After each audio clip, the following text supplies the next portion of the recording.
प्रणाम, मैं हूं चांदनी। चारों युगों में कलयुग में सफल जीवन के लिए धर्म की सबसे ज्यादा जरूरत बताई गई है।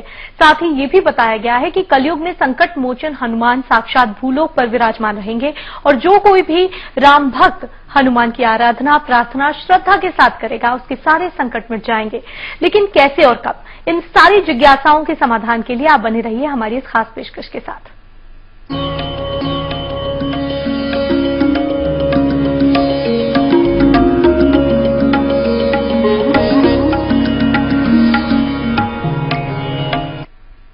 पवन पुत्र हनुमान के ज्ञान बल और राम भक्ति के बारे में सबको पता है। अष्टसिद्धियों नवनिधियों के दाता अंजनी पुत्र के देवत्व की चर्चाएं शास्त्रों में भरी हुई हैं। हनुमत कृपा पाने के उपाय भी हजारों हैं। इन सब पर खास चर्चा करने से पहले हम जान लेते हैं बाल हनुमान की अनुपम महिमा।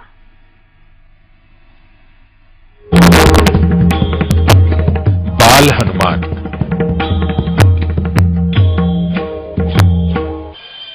ये पवित्र आरती हो रही है 11वें रुद्रावतार बजरंगबली श्री हनुमान के बाल रूप की। वाराणसी के तुलसीदास मानस मंदिर के समीप स्थित प्राचीन बाल हनुमान मंदिर में श्री हनुमान बाल रूप में विराजमान हैं।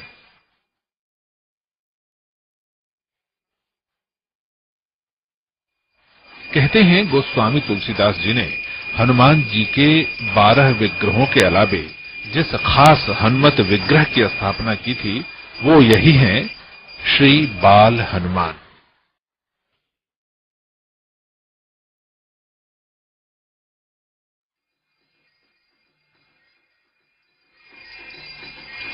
मंगलवार और शनिवार को भक्तों का यहां तांता लगा रहता है। तिल के तेल के दीपक जलाकर श्रद्धालु दुआएं करते हैं। मान्यता है कि बच्चों की सेहत, शिक्षा और सौभाग्य के लिए यहां की गई कामनाएं पूरी हो जाती हैं।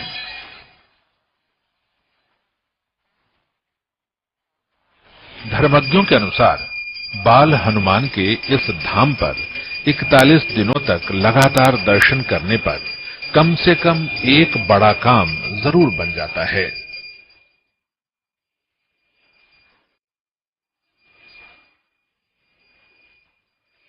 वाराणसी के इस बाल हनुमान को मिश्री, मूंगफली, बेसन के लड्डू खूब प्रिय है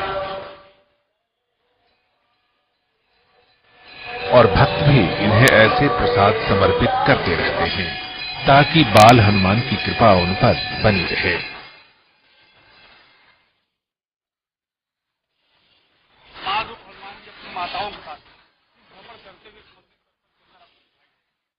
सिर्फ यहां एक खास बात दिखाई देती है। यहां मंदिर परिसर में पेड़ों पर बाल बंदर अपनी माताओं के साथ विचरण करते रहते हैं। श्रद्धालु इन्हें बाल हनुमान और मां अंजनी के स्वरूप में मान्यता देते हैं।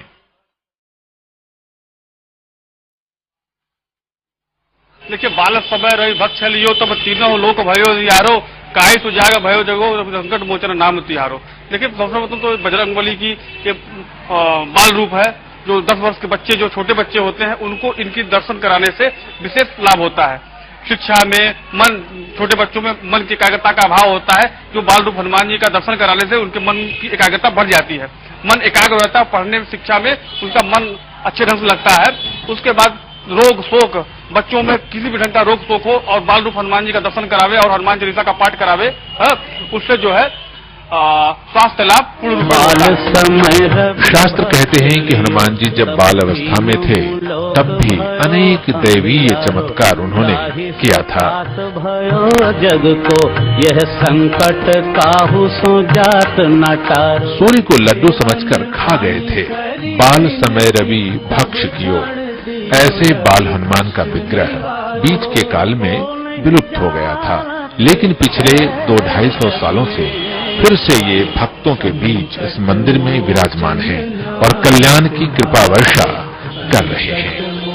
समय के लिए वाराणसी से निमेश राय के साथ भोगेंद्र पाठक। तो वाराणसी से बाल हनुमान के दर्शन आपने किए। आज मंगलवार का दिन है जो आमतौर पर भगवान श्री हनुमान को ही समर्पित है, लेकिन हनुमान जी की कृपा पाने के कौन कौन से ऐसे तरीके हैं जिनसे आपके सारे संकट दूर हो जाएंगे, आपकी सभी इच्छाएं पूरी हो जाएंगी, कैसे आप हनुमान जी को प्रसन्न कर सकते हैं, इस चर्चा के लिए हमारे साथ इस वक्त खास मेहमान मौजूद हैं। पंडित जी, आपका बहुत बहुत स्वागत है। जय हनुमान। सबसे पहले आपसे जानना चाहेंगे कि हनुमान जी की कृपा पाने के लिए हर कोई मंगलवार के दिन उनके दर्शन करना चाहता है और हनुमान जी को संकट मोचक भी कहा गया है। इन दोनों चीजों की महत्ताओं पर बात करें तो जी बिल्कुल। देखिए, हनुमान जी का जो स्वरूप है वो रुद्रावतार है, तो इस वजह से हमारे शास्त्रों में आप देखेंगे कि हनुमान जी की महिमा से हमारे सारे शास्त्र जो है वो पटे पड़े हुए हैं। उनकी व्याख्या जो है कहीं समाप्त ही नहीं होती, ना उसका कोई ओर है ना कोई उसका छोर है। तो आप हम रामचरितमानस उठा करके देख लें या जितने भी हमारे और दूसरे धर्मशास्त्र हैं, हनुमान जी की महिमा कलयुग में सबसे ज्यादा बताई गई है। और जिस स्थान के, जिस मंदिर के हम लोगों ने भी दर्शन किए, ये वो परम सिद्ध स्थान है जिसकी स्थापना तुलसीदास जी ने, गोस्वामी श्री तुलसीदास जी ने स्वयं अपने माध्यम से की थी, अपने हाथों से की थी। क्योंकि मैं काशी का हूं और मेरा वहां पे जाना बहुत होता रहता है, तो इस स्थान के बारे में मैं बता दूं। इसके साथ लगा हुआ जो स्थान है, ये तुलसी घाट पर ये मंदिर है, इसके साथ वह स्थान है जहां पे संकट मोचन, जो आपने कहा, जिस स्थान को आज पूरा विश्व जानता है, पूरे विश्व में उस स्थान की ख्याति है। जिस मंदिर की स्थापना, जिस स्थान की स्थापना, जिस विग्रह की, श्री विग्रह की स्थापना तुलसीदास जी ने स्वयं अपने हाथों से की थी, और वह परम पवित्र स्थान है जहां से हनुमान चालीसा का उद्गम हुआ था। उसी मंदिर में बैठ करके वहीं पर उन्होंने अपनी प्रेरणा से, हनुमान जी की प्रेरणा से, अपनी शक्ति से गोस्वामी तुलसीदास जी ने हनुमान चालीसा लिखी, जो आज आम जनमानस के लिए कल्याण का सबसे बड़ा शस्त्र है। जब किसी को कोई बाधा आ जाती है और कोई रास्ता नहीं सूझता कलयुग में, तो हर व्यक्ति हनुमान जी की शरण में जाता है। हनुमान जी को विष्णु जी के अवतार भगवान श्री राम का भी यह आशीर्वाद है कि कलयुग में आप जनता के बीच में रहेंगे, आप आम जनमानस के बीच में इस मृत्यु लोक पर वास करेंगे, और उनके कष्टों को हरने की अगर जिम्मेदारी भगवान श्री राम ने किसी को दी है तो वह हनुमान जी को दी है। आज हम लोग कुछ ऐसे विषयों पर चर्चा कर रहे हैं जो आज कलयुग में, आज के इस भौतिक सांसारिक जगत में जो हर व्यक्ति के सामने कुछ समस्याएं आती हैं, चाहे वो आर्थिक समस्या हो, आपकी पारिवारिक समस्या हो, हर तरीके की समस्या को निवारण करने का एक छोटा सा प्रयास हम लोग कर रहे हैं। निश्चित ही शायद आपको ये कहीं ना कहीं से लाभ दे। आपने कहा कि कलयुग में उनको पृथ्वी लोक पर रहने के लिए कहा गया और शायद इसीलिए उन्हें कलयुग का सबसे जागृत देवता कहा गया। जी अवश्य, इसी कारण से उनको कलयुग का सबसे जागृत देवता कहा गया है। और ये भी हमारे शास्त्रों के प्रमाण है कि जिस जगह पर भी रामचरितमानस का पाठ होता है या राम नाम लिया जाता है, उस जगह पे हनुमान जी की मौजूदगी, हनुमान जी की उपस्थिति किसी न किसी स्वरूप में होती ही है, वो होनी ही है। अगर गोस्वामी तुलसीदास जी की बात करें और अगर हम लोग शास्त्र को प्रमाण मान करके, रामचरितमानस को प्रमाण मान करके करें, तो आज भूमि पर, इस मृत्यु लोक पर जहां कहीं भी रामचरितमानस का पाठ हो रहा है, उसमें यदि आपको कोई सबसे दीनहीन, सबसे निर्धन, कोई बहुत गरीब व्यक्ति दिखाई देता है, कोई बूढ़ा, कोई अशक्त व्यक्ति दिखाई देता है, कोई दरिद्र दिखाई देता है, तो आपको उसके आशीर्वाद अवश्य लेने चाहिए कि हो सकता है कि यह हनुमान जी का स्वरूप हो, हनुमान जी भेष बदल करके राम कथा सुनने वहां पर आपके बीच आए हों। बिल्कुल ऐसा हो सकता है। और ऐसे में बहुत सारे ऐसे राम भक्त हैं जो शायद चाहते हो कि भगवान राम उनकी इच्छाएं पूर्ण करें या वो जो भी चाहते हैं उनके संकट हरें, तो क्या उसके लिए सबसे अच्छा साधन यही हो सकता है कि भगवान हनुमान की शरण में जाया जाए? जी बिल्कुल। देखिए, भगवान हनुमान की शरण में जाना तो सबसे बड़ा साधन है, लेकिन हनुमान जी को ऋषि मुनियों का श्राप लगा था, क्योंकि बाल्यावस्था में, जिस तरीके से अभी हम लोगों ने छोटी सी कथा सुनी, हम लोग अक्सर पढ़ते हैं, बाल समय रवि भक्ष लियो तब, तो हनुमान जी बाल समय में इतने उद्दंड, इतने उत्पाती रहे हैं कि उनको ऋषि मुनियों की तरफ से श्राप मिला हुआ है कि जब तक उनको उनकी शक्तियों का आभास न कराया जाए, उनको अपनी शक्तियों को याद न दिलाया जाए, तब तक वो अपनी शक्तियों को भूले हुए रहते हैं। तो इसलिए हमारे शास्त्र इसके प्रमाण हैं कि यदि आपकी कोई ऐसी आवश्यकता आ जाए, आप हनुमान जी के मंदिर में जाएं, उनके समक्ष जाएं और उनसे प्रार्थना करें, उठो उठो चलो तो ये राम दुहाई, पाए पड़ो कर जोरी मनाई। इस समय में आपको उनको उनकी शक्तियों को याद दिलाना होता है, भगवान श्री राम की दुहाई देनी पड़ती है। जब तक आप उनको उनकी शक्तियों का आभास नहीं कराएंगे, तो आप समझ लीजिए कि हनुमान जी को भी अपनी शक्तियों के बारे में ज्ञान नहीं है कि वो क्या शक्ति है, वो क्या चीज है। तो उनको आपको एक बार जागृत करना पड़ता है। भगवान श्री राम की आराधना करिए हनुमान जी के समक्ष, तो आपको कृपा कहीं ज्यादा आसानी से मिल सकती है। बिल्कुल।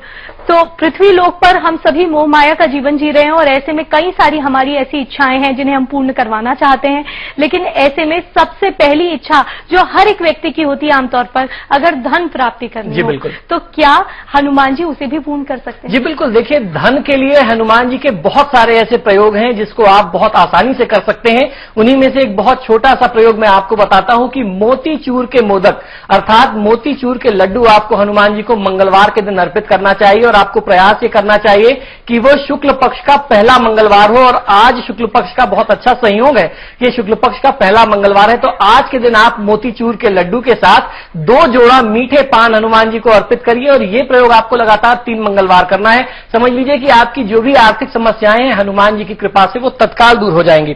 ठीक उसी के बाद हम लोग चर्चा करते हैं चांदनी की संतान प्राप्ति आज के समय में एक बहुत ज्यादा कठिन कार्य हो गया है। लोग इतना ज्यादा अपने कार्य में परेशान रहते हैं कि परिवार को समय नहीं दे पाते और नाना प्रकार की बीमारियां हैं जिसके कारण भी संतान उत्पत्ति में इसका उपाय हम जरूर जानेंगे। यहाँ वैभवनाथ शर्मा जी को हम थोड़ी देर के लिए रोकेंगे क्योंकि ऐसे बहुत सारे संकट हैं जिनसे बचने के अचूक उपाय मौजूद हैं। हनुमान जी की शरण में तो आपको जाना ही, लेकिन कैसे और कब, इस पर ये चर्चा जारी रहेगी। यहाँ रुकने बस एक छोटे से ब्रेक के लिए, जल्द लौटते हैं।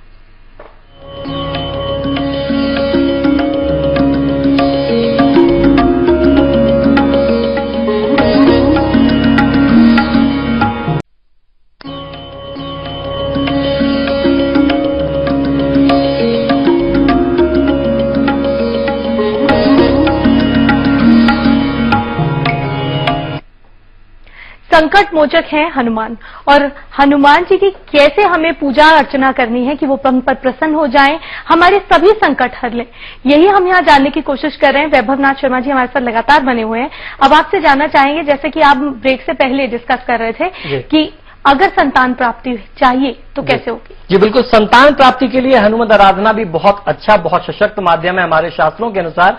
ऐसी परिस्थिति में आपको शहद और मुनक्के का भोग लगाना चाहिए श्री हनुमान जी को, और उसके साथ 2 लौंग आप अगर अर्पित करते हैं तो हनुमान जी की कृपा आपको मिलती है। और ये प्रयोग आपको नियमित 5 मंगलवार करना है। इसके बाद क्रम आता है सुख और शांति की प्राप्ति के लिए। हर व्यक्ति के लिए जीवन में भागदौड़ के बाद हर व्यक्ति का प्रयास यही होता है, आप जितना भी भागदौड़ करते हैं आपका अंतिम लक्ष्य यही है कि आपको सुख और शांति मिले।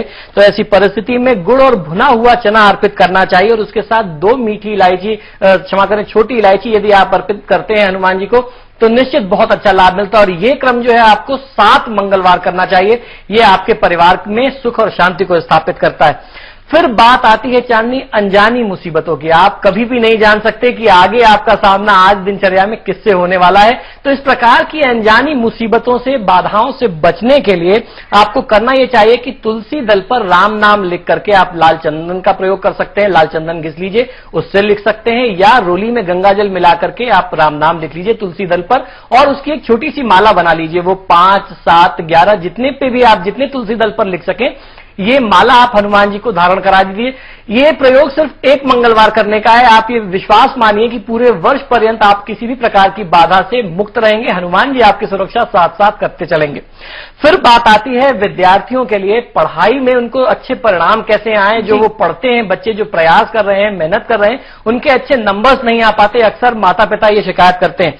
तो ऐसी परिस्थिति में आपको करना यह चाहिए, विद्यार्थी भी कर सकते हैं ये प्रयोग, और विद्यार्थियों के लिए उनके अभिभावक यानी उनके गार्जियंस, मम्मी पापा भी कर सकते हैं। ऐसी परिस्थिति में बच्चों को करना यह है कि लाल पेड़े का भोग हनुमान जी को लगाएं। उसके साथ एक संतरे, जो एक फल होता है संतरा, आप उनको अर्पित कर दें, और 1 जोड़ा जनेऊ, ये बहुत आवश्यक है।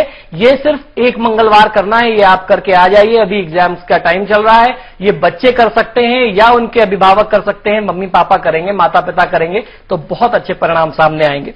उसके बाद क्रम आता है चांदनी अच्छे स्वास्थ्य के लिए। उत्तम स्वास्थ्य सुख कैसे मिले, ये हर व्यक्ति का एक सपना होता है।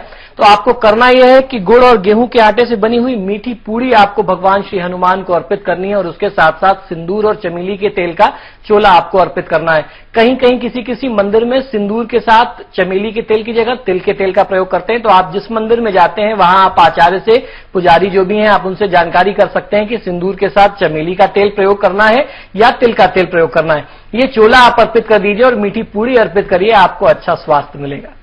चलिए, तो अच्छा स्वास्थ्य मिल सकेगा, इसके लिए बहुत ही साधारण और अचूक उपाय हैं ये, जिनको आप इस्तेमाल में ला सकते हैं।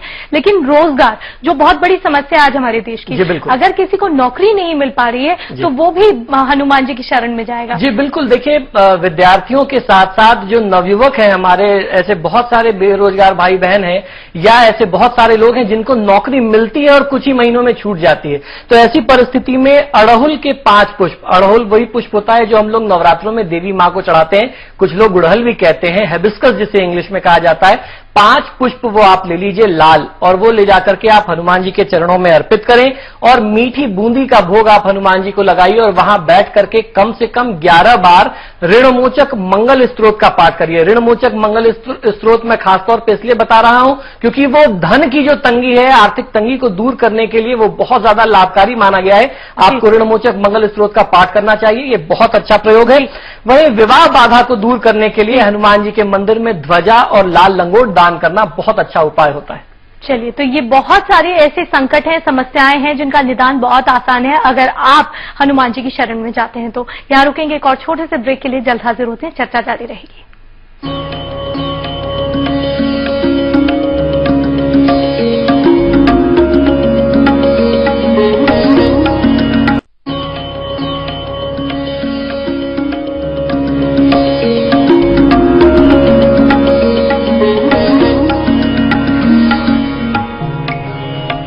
आपके सभी संकटों को हरने के लिए भगवान श्री हनुमान लगातार तैयार रहते हैं, लेकिन आपको उनकी पूजा अर्चना कैसे करनी होगी कि वो आप पर प्रसन्न हो जाएं, यही जानने की हम यहाँ कोशिश कर रहे हैं।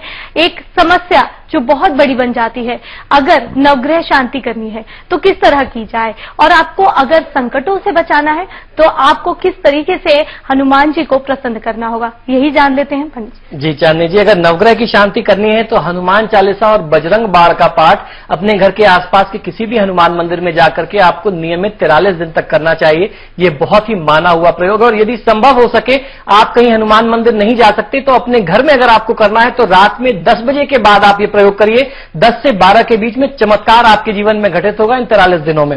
वहीं संकट मुक्ति के लिए 1 अनार का फल ले लीजिए और उसके साथ साथ 5 बेसन के मोदक हनुमान जी को आप अर्पित करें, और बजरंग बाण का पाठ आपको करना चाहिए, वो आपके लिए बहुत अच्छा हो सकता है। बजरंग बाण के साथ हनुमान अष्टक का पाठ भी आप कर सकते हैं। वहीं यश प्राप्ति के लिए आपके लिए सबसे ज्यादा चमत्कारी होगा कि हनुमान मंदिर में आप जाएं, तुलसी दल अर्पित करें और वहां बैठ करके यथा सामर्थ राम नाम का आप जाप करिए। जीवन में आपको इतने यश मिलेंगे कि आप जो है कीर्ति और प्रसिद्धि से ओतप्रोत हो जाएंगे। फिर बात आती है पराक्रम प्राप्ति के लिए, तो ऐसी परिस्थिति में सुंदर कांड का पाठ करना चाहिए। एक बात मैं आपको और जानकारी के लिए बता दूं कि हनुमान जी को जब भी कोई भोग अर्पित करते हैं तो उसमें तुलसी दल का होना अनिवार्य है, ये सबसे प्रमुख अवयव है। उसके अलावा अगर आप तुलसी दल नहीं अर्पित करते तो हनुमान जी को आपने कोई भी भोग अर्पित किया हो, आपका भोग संपूर्ण नहीं होता। हनुमान जी का मन और हनुमान जी की जो तृप्ति है वो तुलसी दल से ही पूर्ण होती है। उनका मन आपकी सेवा से तब पूर्ण होगा जब आप उनको तुलसी दल की माला भेंट करेंगे या उनके भोग में आप 2 पत्ते जो है तुलसी दल के रखेंगे, यानी तुलसी के 2 पत्ते रखेंगे। तो आप इस प्रकार से सारे अनुष्ठान को करें, निश्चित ही आपको जीवन में सफलता प्राप्त होगी और हनुमान जी की कृपा आप पर निरंतर बरसती रहेगी।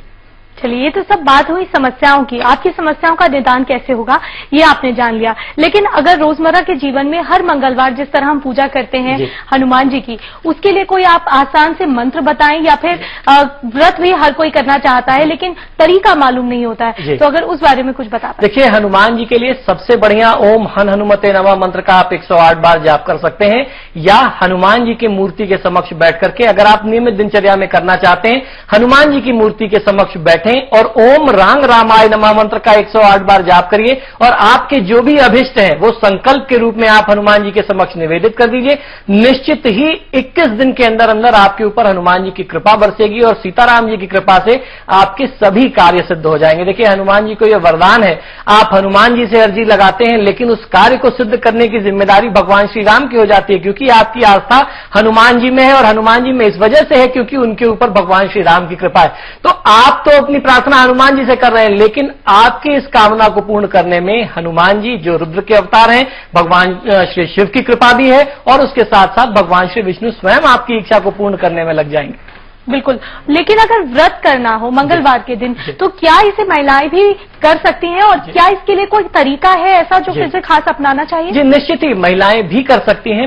महिलाओं को व्रत करने में कोई बाधा नहीं है। खासतौर पे मंगलवार का व्रत जो है वो दुर्घटना और ऋण की स्थिति से, कर्ज की स्थिति से उबरने के लिए किया जाता है, आर्थिक स्थिति को सक्षम करने के लिए करते हैं। उसमें जो प्रक्रिया है वो यह है कि आपको एक समय अन्न रहित व्रत करना है, एक समय आप अन्न नहीं ग्रहण करेंगे और एक ही समय भोजन करेंगे, और उस भोजन में लाल चीजों का होना अनिवार्य है। आप मीठी पूड़ी बना सकते हैं गुड़ और आटे की, और उसको नमक रहित भोजन करना है। आपको जो भी चीजें खानी है वो मीठा ही खाना है। वो आप खीर पूड़ी खा सकते हैं, मिष्ठान से खा सकते हैं। नमक का प्रयोग पूरे व्रत में, पूरी दिनचर्या में नहीं होगा। और ये जो मंगलवार का व्रत करते हैं कम से कम 18 मंगलवार होना चाहिए। चांदनी, एक बात आवश्यक और समझता हूं, अगर आप आज्ञा दें तो मैं बता दूं। आम जनमानस में यह भ्रांति है कि महिलाएं हनुमान जी की सेवा आराधना नहीं कर सकती। ये पूरी तरीके से गलतफहमी है, ये एक भ्रांति है। महिलाओं को हनुमान जी के स्वरूप को स्पर्श करने की आज्ञा नहीं है। आप स्पर्श न करें, आप व्रत और पाठ कर सकती हैं, हनुमान चालीसा का पाठ कर सकती हैं। बिल्कुल, बहुत बहुत शुक्रिया आपका इस पूरी जानकारी को हम तक पहुंचाने के लिए, हमारे दर्शकों तक पहुंचाने के लिए। जय श्री राम। और इसी के साथ हमारे इस खास कार्यक्रम में फिलहाल इतना ही। आप मुझे दीजिए इजाजत। सारा